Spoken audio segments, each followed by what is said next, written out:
became zero rated, and we have now given an additional list to extend this to about 4,240 over brands to ensure that a broader amount of chemical entities will be zero rated, and I'm quite happy. There have been some positive indications from the Ministry of Finance that they were trying to consider our proposals in a favorable manner. So I hope that very soon this decision will be made, and that widening of those number of drugs which have been zero rated in GST will be announced soon. Alongside that, I think I would like to thank APHM to finally agreeing to come to a list of medical devices which have to be zero rated, and consequent to that discussions and consultations, we have managed to ensure that 125 medical devices which are commonly used in most of our medical setups are zero rated now. So along that, and with that private individual providers being also zero rated, I think we have minimized the impact of GST on healthcare. Although I know there has been a slight increase, it was initially projected to be 3%, and so it will take time before we actually will know what has been the impact of GST on the increase of healthcare cost. But there have been very serious attempts by all of us to ensure its impact on increasing healthcare costs has been kept to a minimum. In doing this, I would like to request upon private hospitals and practitioners in the private sector to be responsible in managing the effects of GST and to ensure there is no drastic increases in cost. We know in the outside world there has been a lot of, we are still in a very turbulent period post-GST, right? With everybody actually increasing cost when for all, I don't know whether it's real or not real, there could be invisible added costs which can reflect itself in increasing cost. But sometimes the increase in cost, when we actually see, it doesn't justify, the increase in cost doesn't justify the GST. So it's much more. So obviously there are some people out there who are trying to make more profit out of this announcement. And that is what the government is trying to clamp on. And in the health sector, I hope this will not happen. There will be not an attempt of profiteering out of GST implementation. This is important. So we hope that everybody will be responsible in it and ensure that we've got a moral responsibility to society to ensure that provision of healthcare is done at the minimum possible cost. Health tourism is burgeoning, and we got a new CEO, and she's also present with us today. And while in appointing her, I think one of the premise was to ensure that there's good working relationship between MHTC and the private sector. Because I've always said the private sector is the beneficiary of health tourism, not the public sector. We don't want to see health tourists. We are quite happy at looking at all the illegal foreign workers and legal foreign workers and the burden which they're putting on us. So you can take the health tourists, and we are quite comfortable with it. But as being the beneficiaries of it, there has got to be a responsible partnership. And this responsible partnership will be recognizing what our roles are and how we can be proactive. MHTC cannot be the full single agency which actually driving this cost. I've always said that this has to be driven through a close cooperation and equal commitment from the private sector. At one point, we did not see that. Now I think we are slowly seeing that. And I hope this will crystallize more, whereby at the end, I hope there will be one day that the entire aim of health tourism actually is driven by the private sector and not by the public sector. Now the public sector is the main driver. We are the main provider of the budget to drive health tourism, whilst the beneficiaries are the private sector. So we need you to be more proactive.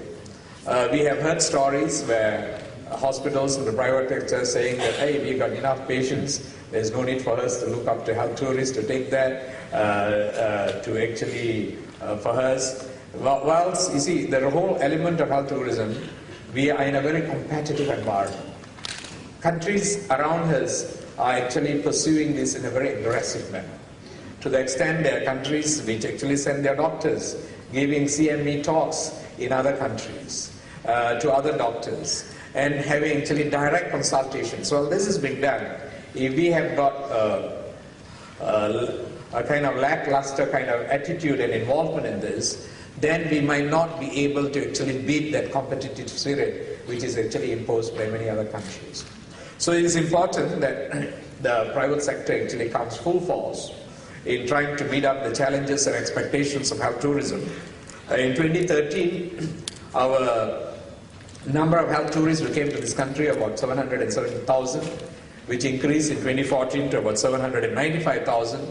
And unfortunately, I've got a KPI. This is the most tragic thing of it. Whereas you are the people who are going to see the patients, but I have to ensure that you actually get sufficient number of patients. And I think my KPI for this year is another 100,000. That means it has to be something like 830 or 820,000 people for 2015. I hope you all will work hard to meet my KPI. So this is important.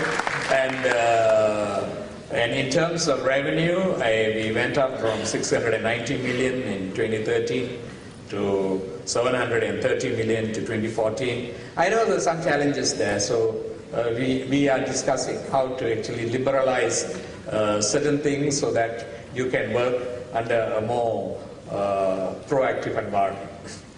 The other area which Dr. Jacob Thomas touched was on this element of dispensing separation. This is actually a very misquoted and misunderstood thing. From the beginning, I have been telling many times that we have not made a decision on this. But somehow or other, the media doesn't want to understand it. This is quite common. The media only understands what it wants to understand. So we work in that environment, so media doesn't want, and we have actually made a I have made a very clear-cut policy statement to the Bureau of Pharmacy that we will maintain the current practice of dispensing both by practitioners and by pharmacists. And we will not make any serious change to this system, while giving the right to the patient to determine if they want to determine where they want the prescription to be. So if the patient wants to take the prescription from a pharmacy, it is their right. I mean, we cannot deal with the rights of patient. So that's the direction in which we are going, because we recognize the difficulties, although this came from practices which were done in many other parts of the world. I know in many other parts of the world, dispensing is done purely by pharmacists. But most of the countries which practice that have got some health systems which are quite different from ours. So not very similar to the health system which we have. So in Malaysia, our patients have been used, particularly in rural areas or small towns, where the practitioner has been everything. And to trying to change that will of course create problems to the patient and a lot of inconvenience, and we don't want to do anything which will inconvenience patients to a great extent. So we will wait for the time when such things are possible to be implemented before actually implementing it. And there has been an attempt by us to actually give value to the health service provided in the public sector. That was what Dr. Jacob was reflecting, saying that the fees charged by the public sector doesn't reflect the real cost. For long, the providers in the public sector, that is the staff of the Ministry of Health, has been providers of service. They were quite actually oblivious to cost. There was this perception everything is free, and we reflected that to the people who actually came to our service. Recently, over the last 1 year, I have sort of emphasized on the need that we have to do things to reflect the real cost. But it's not easy, because we don't come from your culture.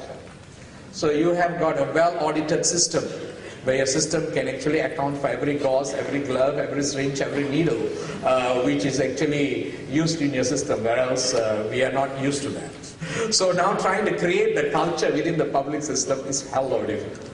So we are trying to do that, and it has improved from zero. We have got some figures which to tell us this is the cost, but I agree with him that it's not the reflection of the real cost. So we will try to improve upon this because it's important.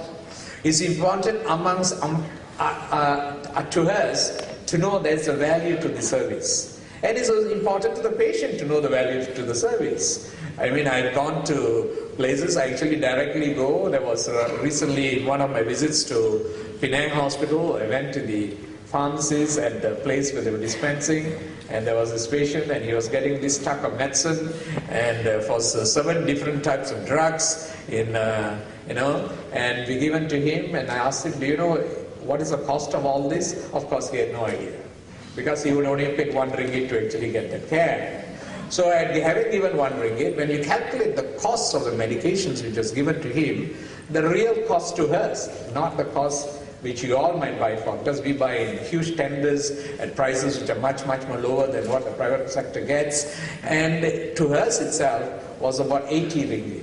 So the patient was getting drugs at the cost of the Ministry of Health, 80 ringgit, without adding the other costs, which Dr. Jacob Thomas put, the professional costs, the infrastructure costs, the nursing costs, and whatever other things which you do. So every other patient who comes to our sector, in the minimum in an outpatient department, we are giving service which is probably at cost about 150 ringgit or so. But this is not reflected to them. And this is not reflected to them. As a result of this non-reflection, to some degree, there is no appreciation of the service which is done. So we don't have intent to charge them. That's not the intention. But we want that appreciation, that there's value to the service which is given by the Ministry of Health. There's value to the professionalism which is provided. It shouldn't be the perception that you only value things which you pay for. Then things which you are given free of charge is considered as zero value. And because we don't want that to happen, we have to say that we have to reflect the cost. And this is a continuous process.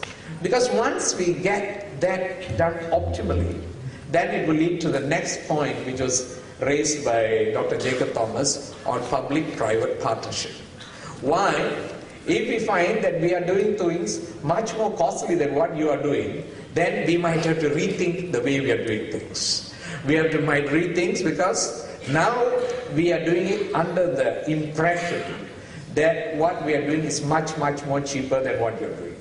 Until we do the real costing, we will not be able to tell whether are we really that cheap and are you really that expensive. Only when we have done this, this thing will come. If this thing merges, and you see if our cost and your cost becomes the same, then the concept of public-private partnership becomes a greater reality. So this is why this costing is important, to know what is the real cost, then to make this kind of relationship more viable and more workable.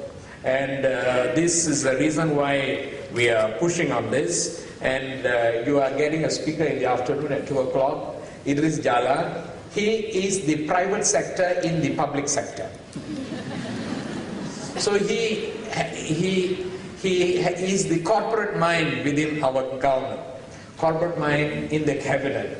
So he will give you a totally different perception than what I probably gave. So you can see that the government is not anti-corporate activity. So Idris Jala will tell you what are the things which we are doing to actually create and promote this cooperation between the public and private sector. And whatever we do, however we do, there is one commitment which will drive our healthcare system, is that the poor in Malaysia never had to worry about healthcare. Never had to worry about healthcare. The poor in many other countries, even the developed nations, are still worrying about their healthcare. Even countries like the United States, they are still struggling with Obamacare to see how the poor within their country will be given good, high quality, affordable healthcare. We, from the beginning, that responsibility has taken by the state. So whatever transformation of healthcare which might happen, the commitment to ensure the bottom line is those who cannot afford any other system will continue to have access to good, high quality, complete and holistic healthcare provided by the public sector. That will be the bottom line.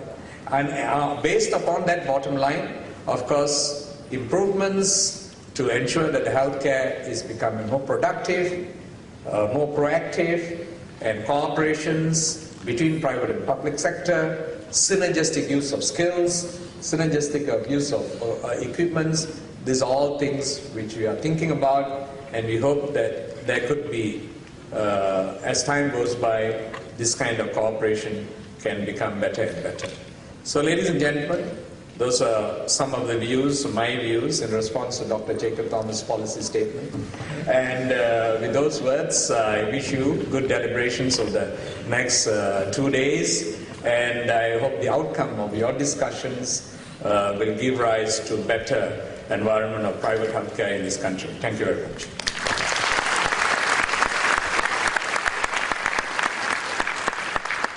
To unveil the pre-publication preview of the Patients Beyond Borders Malaysia 2nd edition, accompanied by Dr. Jacob Thomas, President of APHM, and Ms. Shireen Azli, CEO of the Malaysia Healthcare Travel Council.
Datuk Seri Dr. Subramaniam.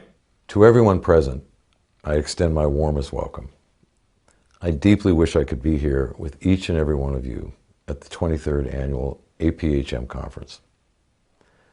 As CEO of Patients Beyond Borders, I feel honored for the privilege of having worked with so many fine people and organizations in Malaysia on the publications of Patients Beyond Borders First Edition, which was first published in 2009, and the soon-to-be-released Malaysia Second Edition in just a few short weeks.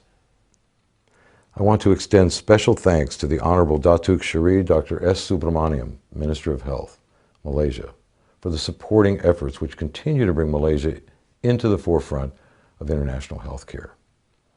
I would also like to thank the Association of Private Hospitals in Malaysia, which has worked tirelessly on behalf of Malaysia's finest medical centers and clinics to bring the highest standards of healthcare to their patients. And to the Malaysia Healthcare Travel Council, which works closely with industry stakeholders such as APHM, Tourism Malaysia, Ministry of Foreign Affairs, MIDA, and Matrade, to bring patience and prestige to Malaysia from all parts of the world. I also applaud Malaysia for recently being awarded as 2015's medical travel destination by the International Medical Travel Journal, based in London. To all the fine hospitals and medical facilities throughout Malaysia, and for all the healthcare workers in your fine country, I salute you. Thank you.